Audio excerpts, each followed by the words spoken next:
Have you ever gone to your favorite place to get a font, downloaded it because it had all these beautiful loops, swoops, and swirls and tails, and then when you get over to Canva, you upload your font, you look, where's all the loops, swoops, and swirls at?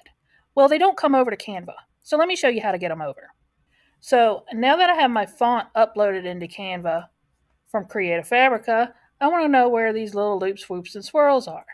So to get to those, what you're going to have to do is go into your computer, and you can type up here if you have one like mine and put in character map. Enter.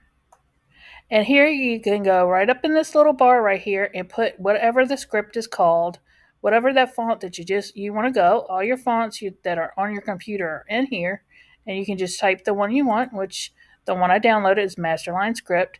And then you can go down here. Most of the time, all the loopy swoopy stuff for me so far that I've seen is at the bottom. So let's see, I want to change my H. So I want a good loopy swoopy H. So I'm going to go look for the one that I like. I like this one. So I'm going to click on it. I'm going to go select. I'm going to copy. I can bring it over here now. I'm going to highlight that H, and I am going to paste that H in. There is my beautiful loopy swoopy swirl. The other thing you can do while you're in here, you don't have to do just one letter at a time. You can actually go in here and do multiple letters. So if I wanted to go back up and go high and use the other letter here, I can go and select that H, and then I can copy, and then I can paste that into here, and then I can have the word high. So you can do your whole word if you want to. I would say if you want to keep these in Canva and say there's certain letters you want to use all the time, I would just go in here and create an alphabet if I wanted to. If I go down here and say your most favorite letters you're going to use, maybe like a T or something like that, or of course like a lot of E's on the end or whatever, I would just go ahead and just make a whole big like list of these. Like so.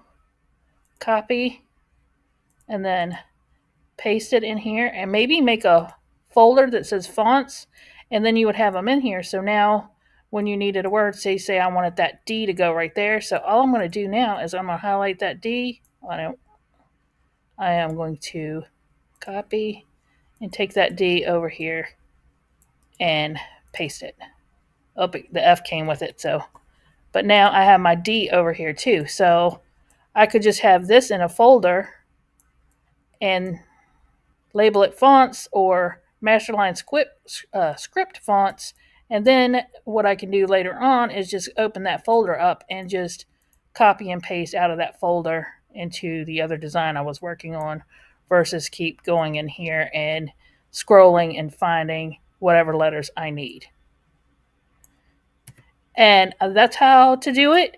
And then you get your loops, swoops, tails, all those good gravy names that come along with it. And that's just how easy it is to do. I hope you enjoyed this little tip and trick, and I hope to see you on the next one. I love you guys. Bye, y'all.